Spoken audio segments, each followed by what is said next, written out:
Okay, I wanted to make a whole separate video for this, but I'm back here in the back of this Yukon, and here's the tweeter on the D-pillar. Here's the side I've taken apart.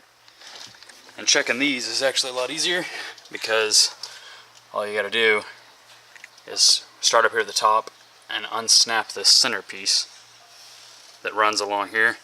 And I just did one side, and you can just pull, you just gotta work your fingers in here and you just pull down, you know, gently as you can so that you don't break these plastic clips, but you break that loose. And then you'll do the same thing over here. You can pull this way on this piece. Let's see if I can put it back up here to show y'all.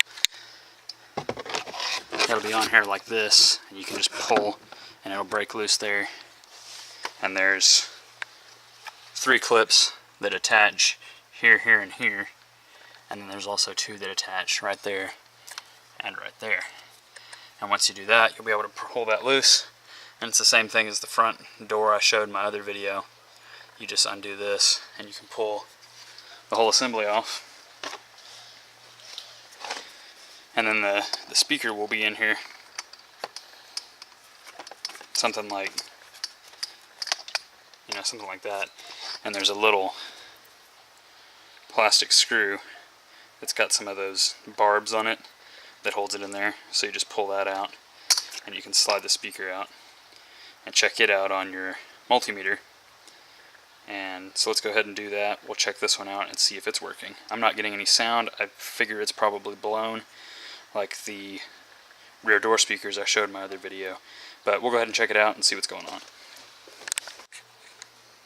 Okay, got my multimeter on again, set to resistance.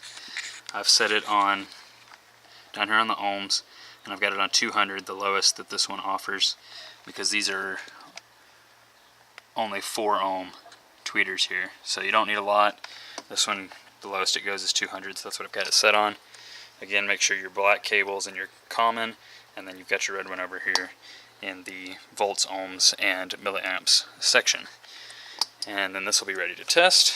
So what we're going to do, right now this is showing open, or this multimeter's version of infinite, and we're going to want to get it to give us a reading of some kind of resistance if this speaker is okay.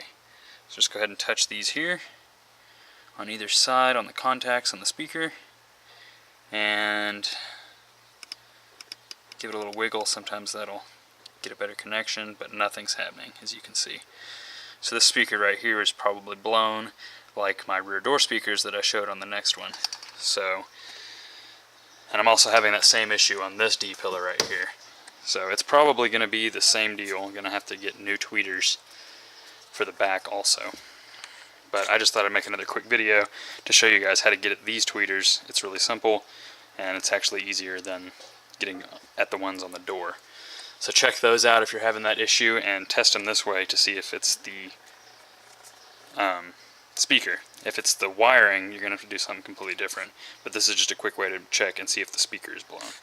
And so once you check that, if you find out that it is blown, then I'd start there on getting sound to come back out. So hope you guys like the video.